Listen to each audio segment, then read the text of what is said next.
Good morning friends, कैसे हो बच्चों। बच्चों आज हम क्लास 12th में पार्ट नंबर 17 कर रहे हैं इलेक्ट्रोमैग्नेटिक इंडक्शन का क्यू फैक्टर या sharpness of resonance of circuit. ठीक है। सो क्यू फैक्टर क्या होता है, जिसको हम कहते हैं क्वालिटी फैक्टर। ठीक है, क्यू वैल्यू। सो इसकी डेफिनेशन लिख लेते हैं पहले हम। It is the ratio of voltage across inductor or capacitance to the impressed voltage or applied voltage across R। ठीक है, किसी भी आरएलसी सर्किट में, एट रेजोनेंस, ठीक है, at resonance in RLC circuit, किसी भी आरएलसी सर्किट में रेजोनेंस की कंडीशन पे वोल्टेज अक्रॉस कैपेसिटर या फिर voltage across inductor to the voltage applied, और वोल्टेज अप्लाइड कितनी होगी, जो रेजिस्टेंस के अक्रॉस वोल्टेज होगी। ठीक है, उन दोनों का रेशियो क्या कहलाता है, क्यू फैक्टर। तो इसकी वैल्यू कितनी हो जाएगी भाई, वीसी कितना हो जाएगा, करंट सर्किट में मान लेता हूँ आई फ्लो हो रहा है, तो आई एक्स सी अपॉन में आई आर, अपॉन में आई आर। ठीक है, या फिर आई एक्स एल अपॉन में आई आर, आई से आई गया, आई से आई गया। सो क्यू की वैल्यू कितनी आ जाएगी, X C by R X L by R. दो फॉर्मूला है, X C 1/c omega resonance circuit R, या X C L omega R by R. ठीक है, ओमेगा आर क्या है, वो फ्रीक्वेंसी है जिसपे सर्किट रेजोनेंस में है, मतलब ओमेगा आर। और ओमेगा आर की जो वैल्यू है वो सब जानते हैं, पहले यहाँ पे नोट करो, फिर आगे बताता हूँ। जल्दी करेंगे बच्चों, फास्टली, इसके बाद आगे बताऊंगा।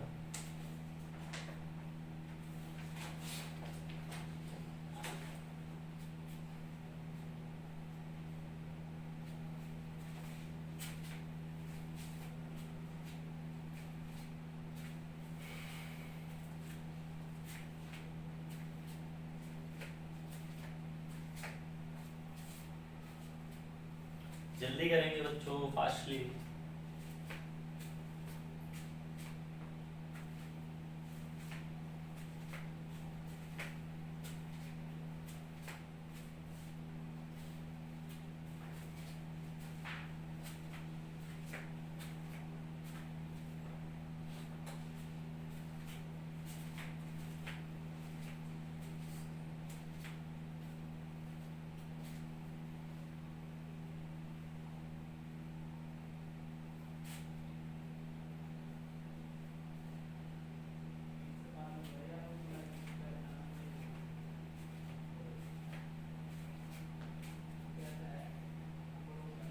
हो गया बच्चों, आगे बढ़े।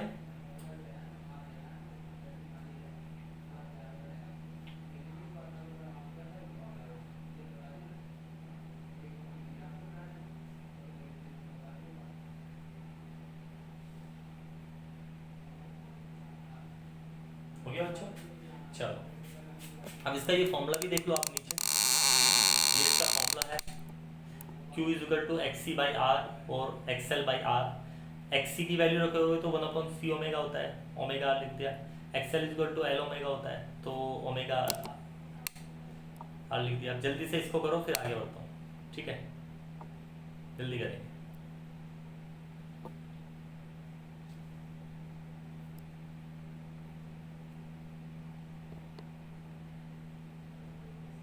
चलो आगे बढ़े।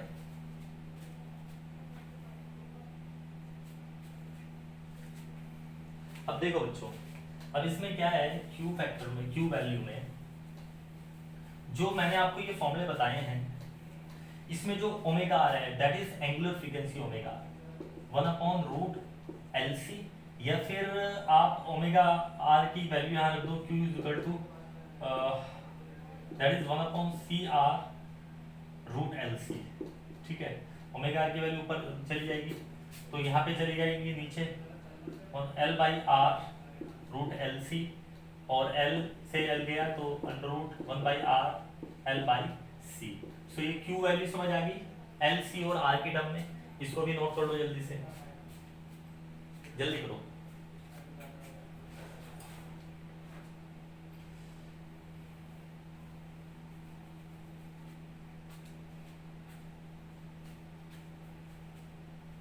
जल्दी करेंगे फास्टली।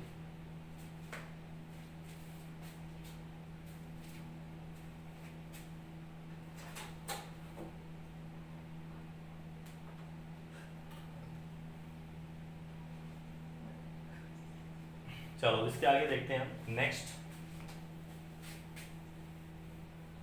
अब Q वैल्यू एक डिफरेंट फॉर्म में भी हम देख सकते हैं। It is the ratio of angular resonance frequency omega R to the band width.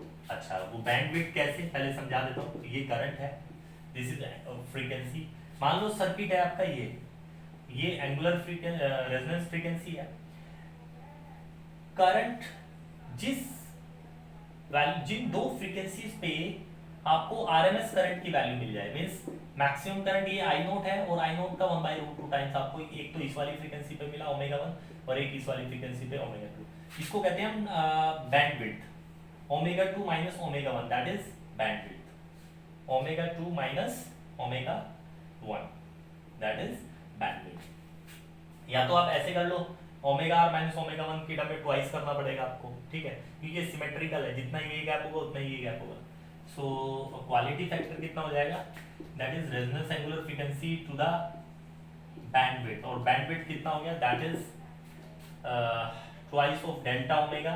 That delta omega किसको बोल रहा हूं मैं, ओमेगा आर माइनस का ओमेगा 1 या ओमेगा 2, या फिर ऐसा बोल दो ओमेगा 2 माइनस का ओमेगा 1।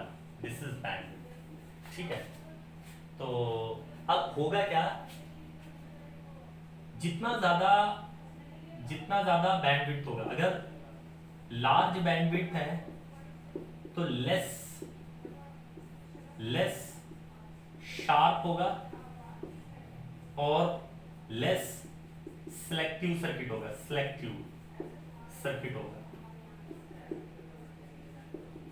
तो एक्चुअली होता क्या है, अगर इसका बैंडविड्थ जितना ज्यादा बड़ा होगा, आपको उतनी ज्यादा शार्पनेस, उस फ्रीक्वेंसी को शार्पनेस लेने में उतनी ज्यादा आपको प्रॉब्लम आएगी। कैसे, आपने देखा होगा रेडियो की ट्यूनिंग बैठाने में, अगर बैंडविड्थ ज्यादा है, किसी रेंज ज्यादा है, तो उसको उस ट्यूनिंग को सेट करने में आपको प्रॉब्लम होती है, क्योंकि वो शार्पनेस नहीं मिल पाती आपको।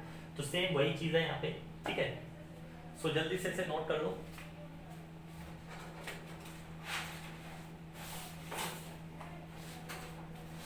उसके बाद करना है एलसी ऑसिलेशन, जल्दी करो।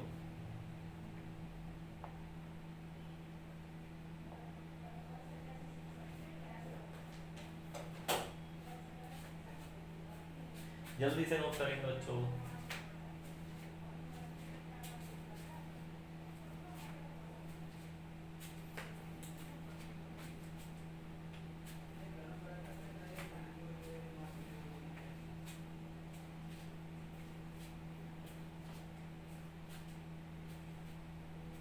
हो गया बच्चों, चलो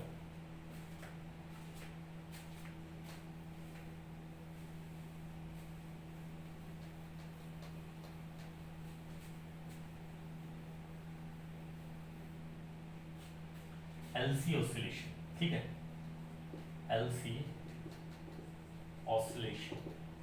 अब ये एलसी ऑसिलेशन क्या है, मान के चलो आपने यहाँ पे क्या एक इंडक्टर L लगा रखा है, यहाँ पे आपने एक कैपेसिटर C लगा रखा है, ठीक है, यहाँ पे आपने एक की लगा दी K2, यहाँ पे आपने एक बैटरी लगाई और यहाँ पे एक की लगा दी K1। सबसे पहले आपने इनिशियली आपने K1 ऑन कर दिया, K2 ऑफ, ठीक है, K1 ऑन कर दिया, K2 ऑफ। जैसे ही आपने ऑन किया तो करंट यहाँ जाने लगा, plus Q charge maximum charge आ गया, माइनस Q नॉट चार्ज। अब जैसे ही यहाँ पे maximum charge Q not store हो गया, तो कैपेसिटर एनर्जी कितनी होगी Q not square by 2c। ठीक है, अब आपने क्या किया, K1 ऑफ कर दिया और K2 ऑन कर दिया। अब क्या होगा, ये वाली जितनी भी एनर्जी है प्लस वाली वो सारी इधर की तरफ आनी स्टार्ट हो जाएगी। तो इस कंडीशन में क्या होगा, किसी particular time at time t की बात कर लेता हूँ, इंडक्टर L पे करंट I जा रहा है, rate of change of current di by dt है। ठीक है, किसी पर्टिकुलर टाइम पे एक चार्ज Q है, प्लस का माइनस का, ठीक है, करंट ऐसे फ्लो हो रहा है। तो अगर मैं यहाँ पे KVL अप्लाई करूँ, किरचॉफ वोल्टेज लॉ, तो कितना हो जाएगा, low to high means minus V is equal to Q by C, और ये इसका अपोज करेगा, मीन्स यहाँ पॉजिटिव होगा यहाँ नेगेटिव होगा, ये इसका अपोज करेगा। ठीक है, opposing EMF. So opposing EMF high to low means plus का L di by dt is equal to 0। तो ये वाली इक्वेशन आ गई हमारे पास। सबसे पहले आप इसे नोट करो, फिर आगे बताता हूँ। जल्दी से नोट करेंगे बच्चों, फास्टली।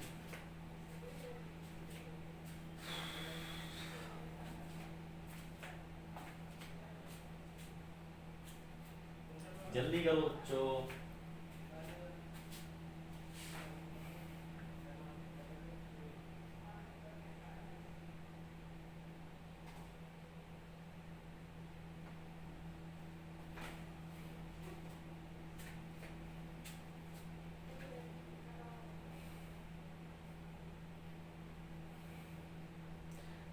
हो गया बच्चों?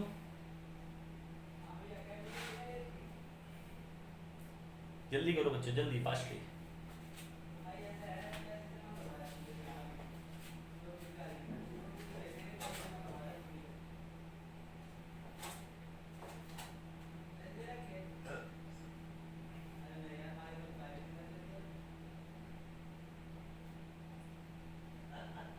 चलो आगे बढ़ो।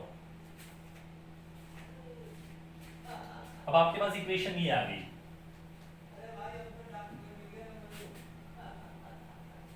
देखो, अब आप जानते हो वहां पे प्लस क्यू चार्ज धीरे धीरे कम हो जा रहा है, मीन्स करंट की वैल्यू कम होती जा रही है, मीन्स डिक्रीजिंग करंट है। ये कौन सी करंट है, डिक्रीजिंग करंट। सो डिक्रीजिंग करंट आप यहाँ पे रखो, डिक्रीजिंग करंट आई की वैल्यू, तो आई कितना हो जाएगा, दैट इज माइनस का क्यू बाई सी प्लस का L D I by D T कितना हो जाएगा, दैट इज माइनस का D square Q by D T का स्क्वायर।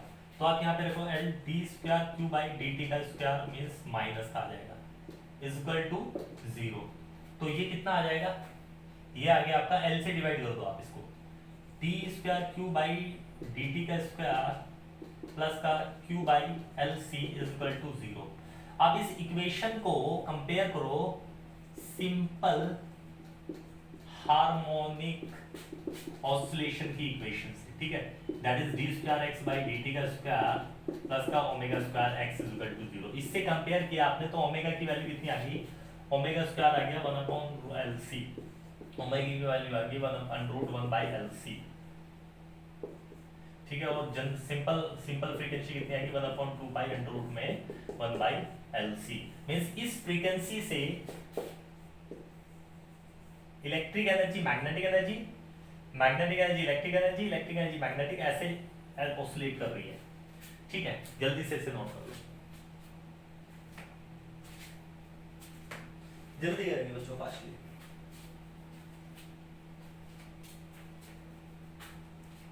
अब इसमें दो चीजें और बतानी है।